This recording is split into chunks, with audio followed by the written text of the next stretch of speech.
Pat smiled, and she continued to smile as she made her way down the stair. After the disaster of last year, staying put was exactly what she wanted. And Bruce seemed fine. In fact, he reminded her of a cousin who'd also been keen on rugby, and who used to take her to pubs on international nights with all his friends, who sang raucously and kissed her beerily on the cheek.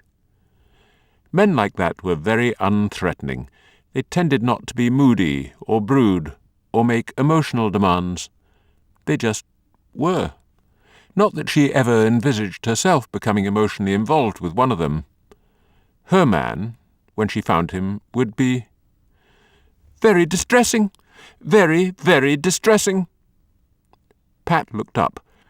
She'd reached the bottom of the stair and had opened the front door to find a middle-aged woman standing before her, rummaging through a voluminous handbag. "It's very distressing," continued the woman, looking at Pat over half-moon spectacles. "This is the second time this month that I have come out without my outside key. There are 2 keys, you see, one to the flat and one to the outside door. And if I come out without my outside key, then I have to disturb one of the other residents to let me in, and I don't like doing that. That's why I'm so pleased to see you." "Well timed," said Pat, moving to let the woman in. "Oh, yes, but Bruce will usually let me in, or one of his friends." She paused. "Are you one of Bruce's friends?" "I've just met him." The woman nodded. "One never knows. He has so many girlfriends that I lose track of them. Just when I've got used to one, a quite different girl turns up. Some men are like that, you know." Pat said nothing. Perhaps wholesome, the word she'd previously alighted upon to describe Bruce, was not the right choice. The woman adjusted her spectacles and stared directly at Pat. "Some men, you see, have inordinate appetites," she remarked.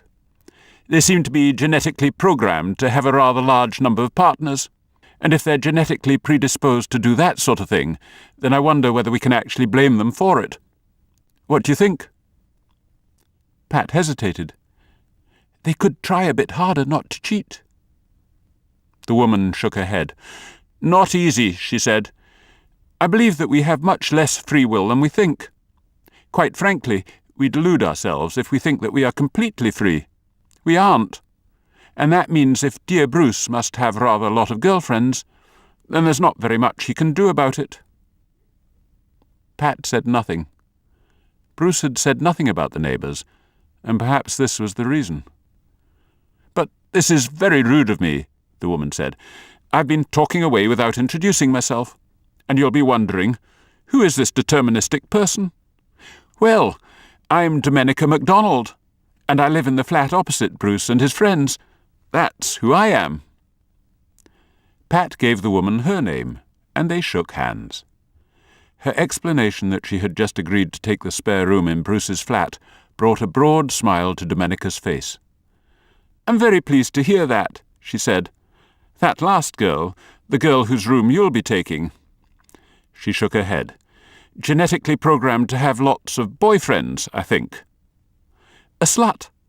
That's what Bruce called her to me." This surprised the woman. "Male double standards," said Domenica sharply, adding, "Of course, Edinburgh's full of double standards, isn't it?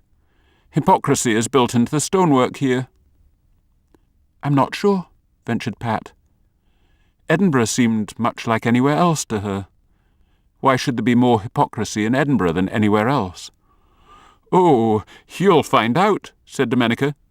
"You'll find out."